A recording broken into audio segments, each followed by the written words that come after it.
يفهم بالعلم القرآن، بالعلم يزيد الإيمان، وبه يمتاز الإنسان، وبفكر عال وبيان. تنزل بالعلم الرحمات، بالعلم تنال الجنات، وبه ترتفع الدرجات، وتضاعف فيه الحسنات. العلماء يخشون الله إذ عرفوا آيات الله. الحمد لله رب العالمين والعاقبة للمتقين، والصلاة والسلام على سيد الأنبياء والمرسلين سيدنا وحبيبنا وحبيب رب العالمين محمد وعلى آله وأصحابه ومن هدى بهديه إلى يوم الدين.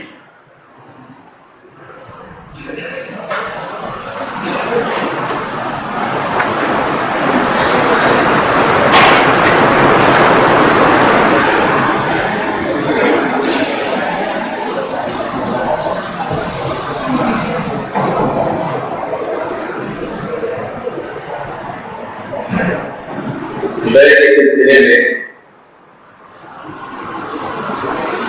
چند چیزیں بن گئی ہیں جو انشاءاللہ آج پوری ہو جاتی ہے.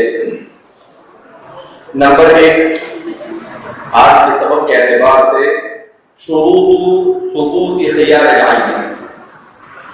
خیار عین کے ثابت ہونے کے لیے کیا کیا شرائط ہیں. ہوتا یہ ہے کہ شریعت مطہرہ نے خیار عین تو دیا ہے کہ اگر عیب ہو تو چیز کو آپ واپس کر سکتے ہیں، مگر ہوتا یہ ہے کہ آدمی اس کا غلط استعمال کرتا ہے. مشتری اپنے پاس چیز لے کر آتا ہے اور توڑ پھوڑ کر پھر وہ خیار عیب کا استعمال کر کر اسے واپس کرنے کی کیا کرتا ہے، کوشش کرتا ہے. لہذا اس بنا پر حضرات فقہاء نے اس کے شرائط بیان کیے کہ ایسے ہی الگ جب بائع کو نقصان نہیں پہنچایا جائے گا.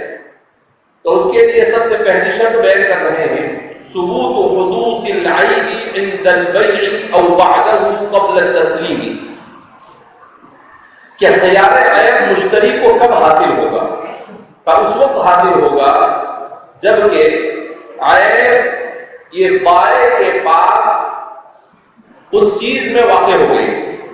بائع کے پاس جب وہ چیز ہے اسی وقت اس میں عیب ہو چکی ہو، یا تو پہلے سے عیب موجود ہے او بعدہ قبل التسلیم، یا عیب ایجاب و قبول کے بعد ہوا مگر تسلیم سے پہلے، یعنی بائع اسے مشتری کو حوالے کرے اس سے پہلے.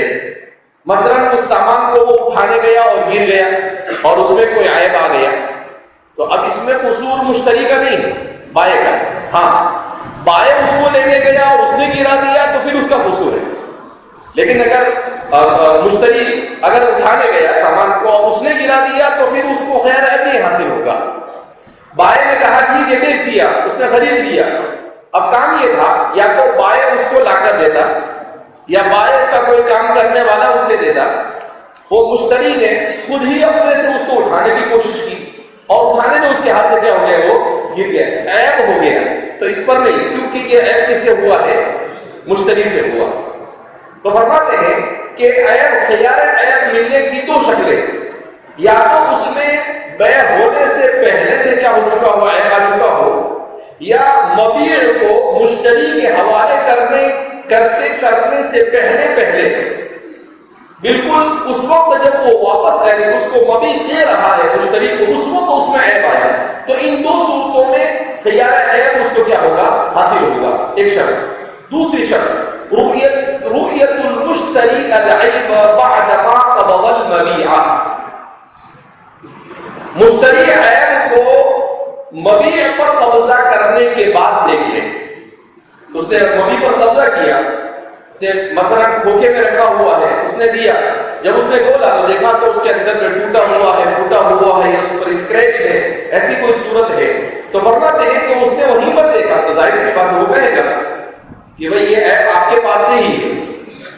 اگر وہ کمپنی سے آیا ہے تو اس صورت میں وہ بائع جانے اور کمپنی جانے. لیکن یہاں پر تو مشتری نے عیب کو دیکھ لیا تو فرماتے ہیں جیسے ہی وہ دیکھے، ایسا نہیں کہ دیکھ لیا اور دیکھنے کے بعد گھر میں رکھ دیا اور ایک ہفتے کے بعد کہتا ہے کہ اس میں عیب تھا تو ظاہر سی بات ہے اس کے بعد جھگڑے والی بات ہو جائے گی.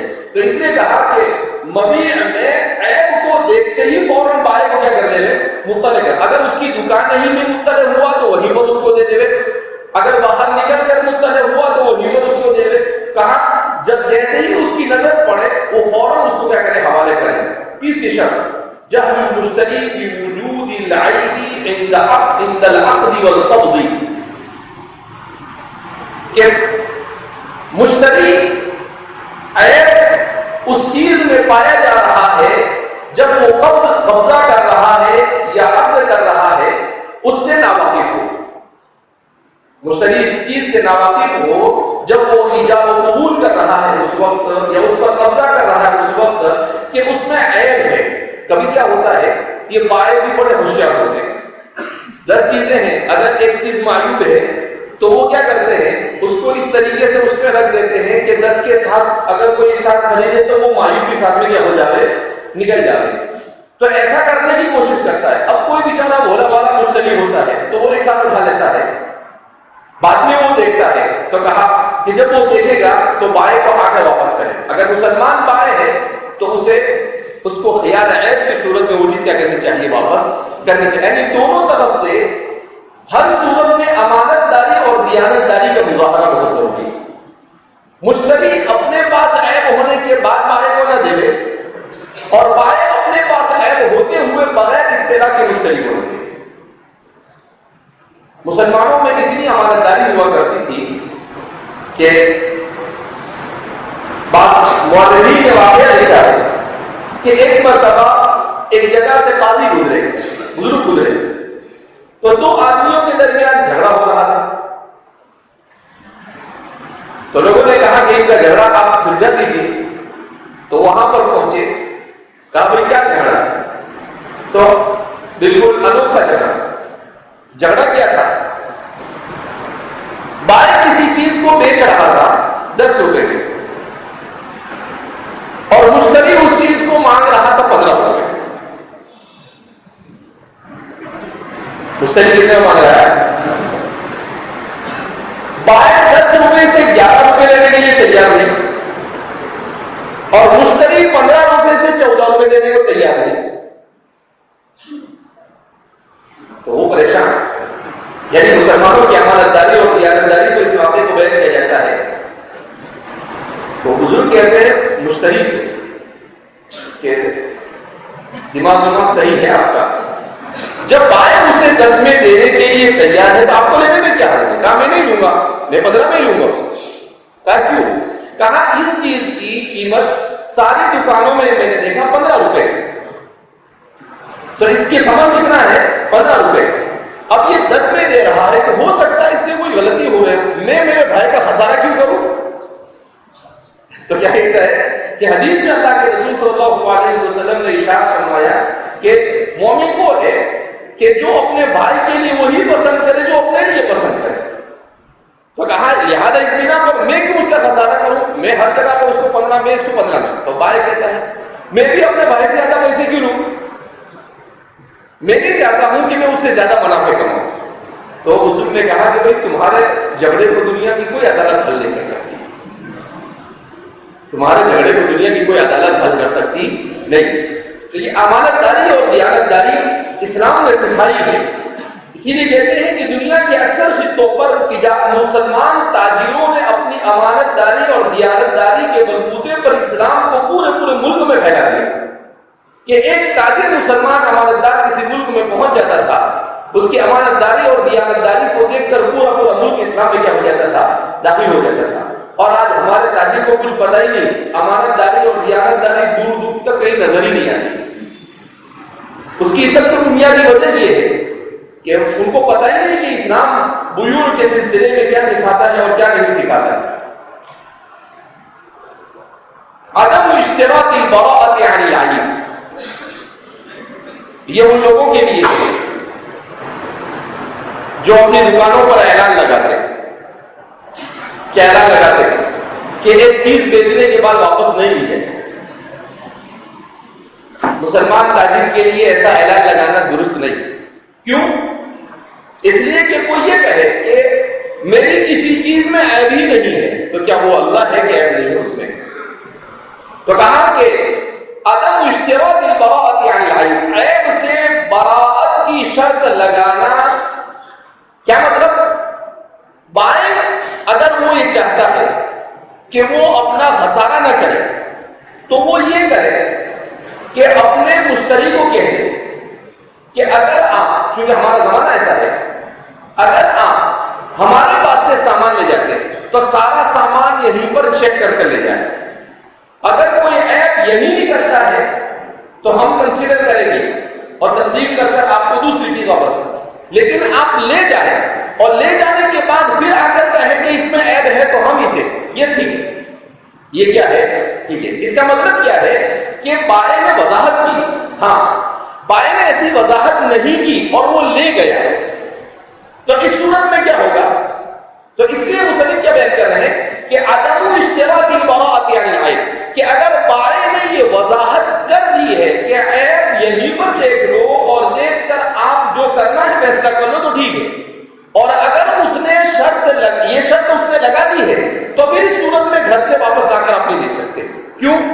المسلمون علی شروطہم، مسلمان کو اپنے شرائط کا پاس و لحاظ رکھنا کیا ہے؟ ضروری ہے۔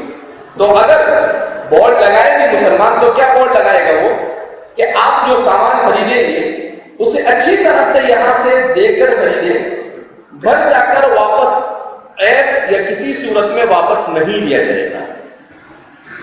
تو یہ شرط تو فرماتے ہیں کہ اس صورت میں یہ شرط لگانا صحیح ہوگا، لیکن ایسا کہیں کہ بیچا ہوا سامان واپس نہیں لیا جائے گا مطلقاً، تو اس طریقے سے شرط لگانا یہ درست نہیں ہے۔ بہرحال اسی طریقے سے شروط الرجوع بنقصان العیب، اگر عیب کی وجہ سے مبیع میں نقصان ہوا ہے تو اس کو لوٹانے کے لیے کیا کیا چیزیں شرط ہے؟ تو فرماتے امتناع الرد وتعذره، امتناع الرد وتعذره، اس کو واپس کرنا ممتنع ہو، وتعذره یا اس کے واپس کرنے میں کوئی عذر ہو۔ کیا بیان کر رہے ہیں کہ اگر کسی نے کوئی چیز خریدی لیکن وہ چیز ایسی ہے کہ اس چیز کو واپس کرنا یہ بہت مشکل ہے، تو اب اس صورت میں اس کو اس کا نقصان کی بھرپائی کی جائے گی، اسے کیا بھرپائی کی جائے گی؟ کیونکہ وہ چیز لا کر نہیں دی جا سکتی ہے۔ مثلا کوئی 500-700 کلومیٹر سے فریج خرید کر لایا بڑا سا، اب ظاہر سی بات ہے اگر چھوٹی موٹی عیب ہے تو کیا کہیں؟ ٹھیک ہے آپ یہاں پر اس کو لے کر آؤ، تو اس کا کرایہ کتنا ہو جائے تو مشکل ہوگا اس کے لیے۔ تو فرماتے ہیں اس صورت میں وہ یہ کہے کہ ٹھیک ہے اتنے نقصان کی وجہ سے فریج کی جتنی قیمت کم ہوتی ہے وہ قیمت آپ کیا کر دیں؟ ہمیں دے دیں۔ تو فرماتے ہیں مبیع کو اگر عیب کے بعد لوٹانا متعذر ہو تو اس صورت میں نقصان کی بھرپائی کرے، اس صورت میں نقصان کی ہر صورت میں ایسا نہیں، ورنہ تو بائے کو تو 2 دن کے بعد دکان بند کر دینی پڑے کہ ہر آدمی لے جاتے اور کہ اچھا اس میں عیب ہے تو پیسے واپس کر دو، کیا نہیں، مبیع کو لوٹانا متعذر ہو، دشوار ہو یا اس کو لوٹانے میں بہت زیادہ خرچ ہو رہا ہو تو پھر ایسی صورت کے اندر میں وہ یہ شکل کیا کر سکتا ہے؟ اختیار کر سکتا ہے۔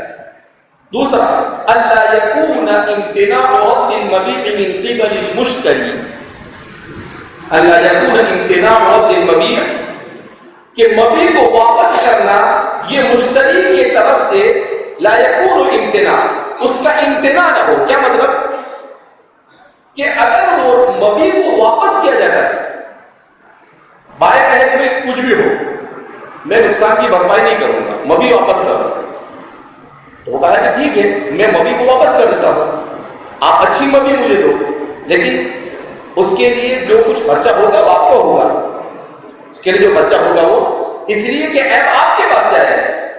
تو اگر وہ ایسا اس طریقے سے وہ اس کو واپس کرے تو، لیکن مشتری یہ کہے کہ اربائی یہ کہے کہ نہیں وہ خرچہ آپ کے ذمہ ہوگا، تو مشتری کہے کہ ایسا سودا میں کیوں کروں کہ 10,000 روپے 5,000 روپے میں اس کا کرایہ ہے جبکہ اس کے نقصان کی قیمت 2,000 روپے ہے، اس کے نقصان کی قیمت کتنے ہیں؟ 2000 روپے۔ اسی طریقے سے فرماتے ہیں عدم وصول عوض المبيع الى المشتری مع تعذر الرد، مبیع کے عوض کا مشتری تک نہ پہنچنا مع تعذر الرد، جبکہ اس کو رد کرنا متعذر ہو۔ اس کو رد کرنا کیا ہو؟ کیا مطلب کہ اگر وہ چیز مشتری کے لیے واپس کرنا متعذر ہو اور مبیع کا اس کی کمی، اس میں جو نقصان ہوا ہے اس کی وجہ سے جو عوض اس کا حق میں بنتا ہے وہ نہیں اس کو ملتا ہے، تو پھر اس صورت میں بھی کیا کر سکتا ہے؟ وہ اس کے پاس سے نقصان کو وصول کر سکتا ہے۔ اسی طریقے سے بیان کر رہے ہیں عدم الرضا بالعیب صریحا ودلالۃ، کہ بائع یہ کسی صورت میں بھی وہ عیب اس کے پاس ہوا اس کو تسلیم کرنے کے لیے تیار نہ ہو، اس کے تسلیم کرنے کے لیے کیا ہو؟ تیار نہ ہو، تو پھر اس صورت میں کوئی نہ کوئی بیچ کا راستہ کیا کرنا پڑے گا؟ یعنی مشتری اس پر مصر ہے کہ بھائی آپ کے پاس سے ہوا، اور بائع اس پر مصر ہے کہ نہیں یہ عیب آپ سے ہوا ہے، یہ عیب کس سے ہوا ہے؟ آپ سے ہوا ہے۔ تو اس کو فرما رہے ہیں کہ یہ ہے خیارہ عیب۔ خیارہ عیب کی وجہ سے پریشانیاں زیادہ ہوتی ہے، اس وجہ سے ان شرائط کو بیان کیا گیا۔ انواع البیوع، بیع کے قسمیں۔ سب سے پہلے بیان کرتے ہیں بیع کی 4 قسمیں، جواز، عدم جواز کے اعتبار سے۔ نمبر 1 نہیں، نفاذ اور عدم نفاذ کے اعتبار سے۔ یہ جو بیع کی پہلی قسم بیان کر رہے ہیں یہ نفاذ اور عدم نفاذ کے اعتبار سے۔ نمبر 1 بیع صحیح۔ نمبر 1 کیا ہے؟ بیع صحیح۔ بیع صحیح کس کو کہتے ہیں؟ کل عین، کل بیع توفرت فيه شرائط الصحة فيكون صحيحا بأصله ووصفه، ہر وہ بیع جس میں بیع کے صحیح ہونے کے تمام شرائط پائے جائے تو وہ بیع صحیح ہوگی اصل اور وصف ہر اعتبار سے۔ ہر وہ بیع جس میں صحت بیع کے تمام شرائط پائے جائے وہ بیع صحیح ہوگی اصل اور وصف کے اعتبار سے۔ جتنی شرائط کو بیان کی گئی، شرائط انعقاد، شرائط نفوذ، شرائط صحت، وہ سارے اگر پائے جائیں تو ابھی صورت میں یہ بیع صحیح ہے۔ اس کا حکم کیا ہے؟ ثبوت الملک للمشتری فی المبیع وللبائع فی الثمن للحال۔ تو فرماتے ہیں اس کا حکم یہ ہے کہ اس چیز پر مشتری کی ملکیت ثابت، یعنی مبیع پر مشتری کی ملکیت ثابت ہو جائے گی اور بائع کے لیے ثمن فی الفور لازم ہوگا، اور بائع کے لیے ثمن کیا ہوگا؟ فی الفور لازم ہوگا، یعنی اسی وقت اس کو ثمن، اس لیے کہ مبیع نے لیا تو ظاہر سی بات ہے وہ فوراً ثمن کا حقدار بن گیا۔ تو اس لیے فرماتے ہیں کہ جیسے ہی بیع ہوئی، بیع پہ ہوتے ہی وہ ملکیت بائع کی ملکیت سے نکل کر مشتری کی ملکیت میں داخل ہو جائے گی، اور مشتری کے لیے ضروری ہوگا کہ وہ فوراً اس کو کیا واپس اس کو کیا ادا کرے؟ ثمن ادا کرے۔ تو مشتری ثمن کا حقدار بنے گا، مبیع کا حقدار بنے گا اور مالک بنے گا، اور بائع یہ ثمن کا حقدار بن جائے گا۔ صفته لازم فلا ينفرد احد العاقلين بالفسخ، کہ جب ایجاب و قبول ہو گیا، ایک نے پیسے دے دیے اور ایک نے مبیع پر قبضہ کر لیا تو یہ بیع لازم ہو جائے گی، لہذا دونوں میں سے کسی ایک کے لیے اس کو فسخ کرنا اب جائز نہیں ہوگا۔ وَيَسْقُطُ الْمِلْكُ فِي الْبَدَلَيْنِ الْحَالِ، اور فی الفور دونوں بدلین پر ملکیت ثابت ہو جائے گی، مبیع پر مشتری کی ملکیت ثابت ہو جائے گی اور ثمن پر بائع کی ملکیت ثابت ہو جائے گی۔ تو فرماتے ہیں کہ صحت بیع صحیح اس وقت جب ہو گئی تو پھر اس صورت میں اس کو فسخ کرنا جائز نہیں ہوگا۔ اب اگر کچھ واپس کرنا ہے تو اب اقالہ ہوگا، لیکن یہ بیع تو تام ہو گئی، یہ بیع تو کیا ہو چکی ہے؟ تام ہو چکی ہے۔ اب وہ مشتری اس سے کہے کہ میں نے خرید لیا لیکن مجھے ضرورت نہیں ہے، یا مجھے ایسا لگا کہ میں غلط خریدا ہے واپس، تو اب یہ بیع فسخ نہیں ہوئی بلکہ اقالہ ہوگا۔ اب کیا ہو جائے گا؟ یہ اقالہ ہوگا۔ تو صحت کے بعد بات ختم ہو گئی، دونوں طرف سے تصرف ختم ہو جاتا ہے. بیع فاسد کس کو کہتے ہیں؟ تو فرماتے ہیں کل بیع فاتہ شرط من شرائط الصحۃ، شرائط صحت میں سے کوئی ایک شرط بھی اگر فوت ہو جائے تو بیع فاسد ہے. فیکون صحیحا باصلہ لا بوصفہ، تو اصل کے اعتبار سے صحیح ہے، وصف کے اعتبار سے صحیح ہے. یہ احناف اور دیگر ائمہ کے درمیان اختلاف ہے، اس کی طرف اشارہ ہے. کیا مطلب کہ احناف کہتے ہیں کہ اگر کوئی ایسی شرط اس میں لگا دی جائے کس میں؟ بیع میں، کہ جس میں بائع، مشتری یا مبیع تین میں سے کسی کا فائدہ ہو رہا ہو ایک کا اور دوسرے کا نقصان ہو رہا ہو، تو ایسی کوئی بھی شرط بیع کو فاسد کر دے گی. ایسی کوئی بھی شرط بیع کو کیا کر دے گی؟ فاسد کر دے گی. اب جب بیع فاسد ہو گئی تو فرماتے ہیں کہ اصل کے اعتبار سے تو بیع کیا ہوتی ہے؟ درست ہوتی ہے، مگر وصف کے اعتبار سے بیع درست نہیں. کیا مطلب اصل کے اعتبار سے بیع کے درست ہونے کا؟ کہ اصول بیع کو اگر دیکھا جائے تو ایجاب و قبول، اذا حصل الایجاب والقبول لزم البیع، تو قاعدے کے اعتبار سے تو بیع لازم ہو گئی. مگر کوئی ایسی شرط لگائی کہ جس شرط کی وجہ سے کسی کا فائدہ اور کسی کا نقصان ہو رہا ہے تو وصف کے اعتبار سے بیع کیا ہو گئی؟ فاسد ہو گئی. کیا ہو گئی؟ فاسد. اسی لیے احناف کے یہاں پر بیع فاسد میں مشتری کا مبیع پر ملکیت ثابت ہو جاتی ہے. ان کے لیے اس بیع کو فسخ کرنا ضروری ہے، وہ ایک حکم شرعی الگ ہے، لیکن بہرحال بیع فاسد کی صورت میں مشتری کی ملکیت مبیع پر ثابت ہو جاتی ہے. اسی لیے بیع فاسد کے ساتھ اگر کسی چیز کو خریدا تو وہ مالک ہو جائے گا، اور وہ کسی اور کو بیچ دے گا تو اس کا بیچنا بھی کیا ہو جائے گا؟ درست ہو جائے گا. تو اسی کو بیان کرتے ہیں کہ اصل کے اعتبار سے بیع ہو گئی، لیکن چونکہ اس میں کوئی ایسی شرط لگائی، مثلا بائع نے کہا کہ یہ چیز میں نے آپ کو بیچ دی، مگر ایک سال میں اس میں رہوں گا. مثلا فلیٹ بیچ دیا اس نے، کہا 25 لاکھ روپے کا کیا کر دیا، ہم نے بیچ دیا. ایسا بہت ہوتا ہے ہمارے سامنے، مگر ایک سال میں اس کے اندر میں رہوں گا. تو یہ شرط فاسد ہے. کیوں؟ جب آپ نے بیچ دیا، اس نے آپ کو پیسے دے دیے، تو بیع کا حکم کیا ہے؟ اوپر آپ نے پڑھا کہ جب تمام شرائط پائے گئے، ایجاب و قبول ہو گیا، تو مبیع پر کس کی ملکیت ہو گئی؟ مشتری کی. ثمن پر کس کی ملکیت ہو گئی؟ بائع کی. تو اب جب اس کی ملکیت ہو گئی، اب اس کی ملکیت میں ایک سال تک آپ کو فائدہ اٹھائیں گے، تو اس میں بائع کا فائدہ ہے اور مشتری کا کیا ہے؟ نقصان. تو فرماتے یہ شرط فاسد ہے. یہ کیا ہے؟ شرط فاسد. کبھی ایسا ہوتا ہے کہ مشتری فلیٹ کو خرید لے، کہا میں نے یہ فلیٹ آپ کا خرید لیا، مگر شرط کے ساتھ کہ اس کے بازو والا جو فلیٹ ہے وہ آپ مجھے 5 مہینے کے لیے یا 4 مہینے کے لیے استعمال کے لیے دیں گے. تو یہ بھی شرط فاسد ہے. اس لیے کہ اس میں کس کا فائدہ ہے؟ مشتری کا فائدہ. اس میں کس کا فائدہ ہے؟ مشتری. تو ایسی شرط کو اگر ختم کر دیا جائے تو وہ ویسا ہی ہو جاتی ہے. اسی لیے اس بیع کو کہتے ہیں کہ اصل کے اعتبار سے صحیح ہے اور وصف کے اعتبار سے کیا ہے؟ صحیح نہیں ہے. تو اس شرط کو یا تو ختم کر دے، اور اگر شرط کو ختم نہیں کرتا ہے تو اس صورت میں وہ گنہگار ہوگا شریعت کے احکام کی خلاف ورزی کرنے کی وجہ سے. البتہ بیع درست ہو جائے گی. بیع کیا ہو جائے گی؟ درست ہو جائے گی. تو اس سے بتاتے ہیں حکم ثبوت الملک فی الجملہ، فی الجملہ ملکیت کیا ہو جائے گی؟ ثابت ہو جائے گی. یعنی مشتری اس کا مالک، بائع پیسے کا مالک بن جائے گا. صفت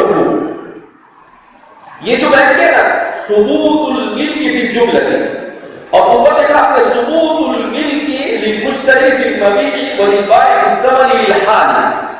تو دونوں میں فی الجملہ اور اس میں فرق ہے کہ ملکیت ثابت تو ہو گئی مگر شریعت کے خلاف ہے، لہذا اس بنا پر ان دونوں مسلمانوں کے لیے ضروری ہے کہ اس کو فسخ کریں. اس میں کہہ رہے اس لیے بھی جملہ بالآن اور بالآن نہیں کہا، پھر جملہ کہا کہ ٹھیک ہے چل تو جائے گا، ملکیت ثابت تو ہو جائے گی، مگر شرط فاسد کی وجہ سے دونوں گنہگار ہو، اس لیے بہتر یہ ہے کہ دونوں شرط فاسد کو یا تو ختم کر دے یا پھر معاملے کو کیا کر دے ختم کر دے۔ صفت ہو، اس کی صفت ملک غیر لازم بل هو مستحق الفصل، کہ ملکیت غیر لازم ہے، ملکیت تو ہوگی مگر ضروری نہیں، وہاں پر بیع صحیح میں ضروری ہے، بل هو مستحق الفصل، بلکہ ضروری یہ ہے کہ اس کو وہ فاسد کر دے، یعنی اس معاملے کو کیا کر دے ختم کر دے۔ ملک مضمون بالقیمہ او بالمثل لا بالمسمى ان هلك في يد المشتری، اس لیے فرما رہے ہیں کہ اس کا اثر کہاں پر ہوگا، یہ جو حکم بیان کیا اس کا اثر کہاں پر ہوگا، کہا کہ وہ مضمون بالقیمہ یا مضمون بالمثل ہوگی، لا بالمسمى، نہ کہ متعین۔ کیا مطلب کہ اگر مشتری نے اس پر قبضہ کر لیا اور پھر اس کے بعد ان کو دونوں کے ذہن میں آیا کہ یہ شریعت کے خلاف ہے تو ہمیں یہ کرنا چاہیے، فصل کرنا چاہیے، تو بائیں نے مشتری سے رابطہ کیا تو مشتری کہتا ہے مثلا اگر وہ کھانے پینے کی چیز تھی تو اس نے کہا کہ وہ تو ختم ہو گئی، وہ تو کیا ہو گئی کھا لیا ہم نے۔ اگر مثلا کہیں پر کچا پکا مکان بنا ہوا تھا وہ تو کہا وہ تو توڑ دیا ہم نے، تو اس طرح کی کوئی چیز ہوئی تو فرماتے ہیں مضمون بالقیمہ ہوگا، وہ کیا ہوگا مضمون بالقیمہ یا بالمثل لا بالمسمى، اس کا متعین ہے۔ کیا مطلب اگر اس نے مثلا کسی نے 1 کلو سیب خریدا اور اس میں کوئی فاسد شرط رکھ دی، مثلا کہا کہ آپ سے میں 50 روپے کلو سیب خریدتا ہوں، مشتری نے کہا مگر اس شرط کے ساتھ کہ 1 سیب آپ کو مجھے کھانے کے لیے فری میں دے،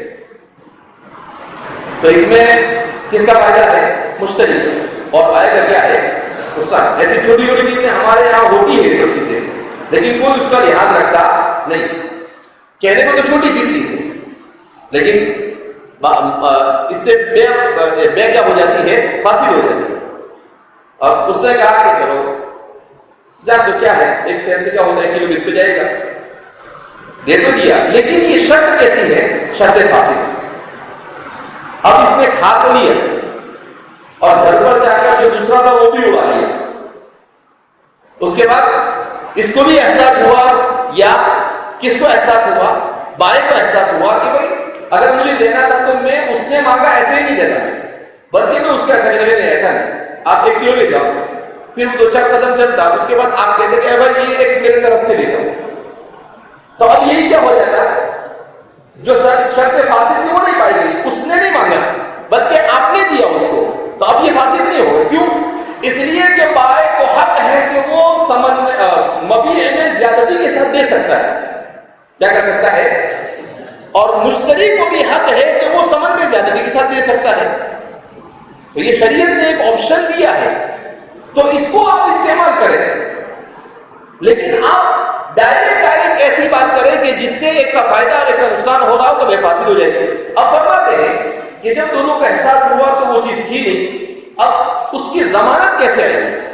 تو کہا کہ یا تو اس کی قیمت دے گا یا اس کا مثل ہے، یا تو اس کی قیمت دے گی یا اس کا مثل ہے۔ کیا مطلب کہ یا تو یہ کہے کہ جیسے سیب ہے تو سیب کی قیمت کل 50 روپے تھی، مگر آج جب وہ معاملے کو فصل کر رہے ہیں اس وقت سیب کی قیمت کتنی ہے 40 روپے، تو کتنے اس کے اوپر لازم ہوں گے 40 لازم۔ مسمى متعین جو قیمت تھی وہ لازم نہیں ہوگی، بلکہ آج اس کا جو ریٹ ہے جس دن وہ فصل کر رہے ہیں اس دن جو ریٹ ہے ثمن مثل ہے وہ اس کے اوپر کیا ہوگا لازم ہوگا۔ ایک شکل۔ دوسری شکل یہ کہ اگر اسی دن پیش آ رہا ہے، اسی دن پیش آ رہا ہے مگر اسی جیسا سیب 50 میں نہیں ملتا ہے، اس نے 50 میں دیا، بلکہ اسی جیسے سیب کی قیمت کتنی ہے 40 روپے ہے، تو اس صورت میں ثمن مثل لازم ہوگی، اس کی ضمانت آئے گی۔ متعین جو دونوں نے آپس میں کیا ہے وہ ضمانت میں آئیں گے نہیں۔ یا پھر فرماتے ہیں کہ قیمت یا اس کا مثل دے دے. لا بالمسمى ان هلك في يد المشتري، اگر کوئی مشتری کے قبضے میں کیا ہو جاتا ہے، ہلاک ہو جاتا ہے. يفيد المشتري اطلاق التصرف فيما ليس به انتفاع بعين المملوك کا مشتری کے لیے اس میں تصرف کا حق حاصل، اگرچہ اس میں شرط فاصل ہے مگر چونکہ وہ مالک بن گیا لہذا اسے تصرف کا حق حاصل ہے. فيما ليس به انتفاع بعين المملوك، اگر عین مملوک سے انتفاع نہ ہو رہا، عین مملوک سے انتفاع نہ ہو رہا ہو. کیا مطلب عین مملوک سے انتفاع نہ ہونے کا؟ عین مملوک سے انتفاع نہ ہونے کا مطلب یہ ہے کہ وہ چیز اگر ایسی ہے کہ اس چیز کو ہلاک کر کر انتفاع کیا جاتا ہے تو عین مملوک سے انتفاع، اور اگر اس سے استفادہ کیا جا رہا ہے اس کو ہلاک نہ کر کر، یعنی کوئی استعمال کرنے کی چیز ہے جیسے چارپائی ہے، کرسی ہے، ٹیبل ہے، تو اسی کو فرما رہے ہیں کہ کوئی بھی چیز ہے اگر وہ ایسی ہے کہ جو کھانے پینے سے تعلق رکھتی ہے تو وہ عین کے ساتھ، تو فرما رہے ہیں کہ مشتری کے لیے بہتر تو یہی ہے کہ ایسی چیز کو واپس کر دے، معاملے کو واپس کر دے، اور اگر وہ ایسا نہیں کرتا ہے تو بہرحال وہ کیا ہوگا، گنہگار ہوگا. اور اگر وہ ایسی چیز ہے جو اعیان سے تعلق رکھتی ہے، استعمال کرنے کی چیزوں سے تعلق رکھتی ہے، تو اس صورت میں اس کو تصرف کا حق تو حاصل ہے، آگے بیچنے کا حق بھی حاصل ہے، مگر گناہ کا دستور اس کے ساتھ تو کیا ہوگا، باقی رہے گا. بیع باطل کل بیع فاتہ شرط من شرائط الانعقاد، شرائط انعقاد میں سے کوئی شرط نہ پائی جائے تو بیع باطل ہوگی. ولا يكون صحيحا باصله ووصفه، تو نہ اصلا صحیح ہوگی نہ وصفا صحیح ہوگی. بیع فاسد اور بیع باطل میں فرق. تو فرماتے ہیں کہ ہر وہ بیع جس میں شرائط انعقاد کا لحاظ نہ رکھا گیا جو اوپر بیان کی گئی، مثلا مبیع یہ حرام چیز ہے جیسے شراب ہے، اسی طریقے سے کیا کہتے ہیں خنزیر ہے، جو چیز شریعت میں جس کو مطلق طور پر حرام قرار دیا ایسی کوئی چیز ہے، تو فرماتے ہیں کہ وَلَا يَكُونُ صَحِيحًا بِأَصْلِهِ وَوَصْفِهِ، تو اس صورت میں بیع باطل ہے. کیوں؟ اس لیے کہ مسلمان کے لیے وہ مال متقوم ہی نہیں، شراب مسلمان کے لیے مال متقوم نہیں، اسی طریقے سے خنزیر مسلمان کے لیے مال متقوم نہیں. جب مال متقوم نہیں ہے تو ظاہر سی بات ہے کہ وہ بیع ہوئی ہی نہیں، نہ اصل کے اعتبار سے اور نہ وصف کے اعتبار سے. جب ہوئی ہی نہیں تو اگر اس کو آگے بیچے کسی دوسرے مسلمان کو تو آگے بیچنا بھی درست نہیں، بلکہ واجب الفصل ہے، بلکہ کیا ہے اس کو کسی بھی صورت میں فصل ہی کرنا پڑے گا. وہ اس کو واپس دے لے، اپنے پیسے واپس لے لے. اگر اس طریقے سے وہ بیع کر رہے ہیں تو جتنے بھی مسلمان اس میں ہیں وہ تمام کے تمام مسلمان ہیں. آج ہندوستان میں بھی ہم دیکھتے ہیں بہت سارے مسلمان شراب بیچتے ہیں، بہت سارے مسلمان ایسے حرام چیزوں کو کیا کرتے ہیں، بیچتے ہیں. وہ ساری کے ساری بیوعات باطلہ ہیں.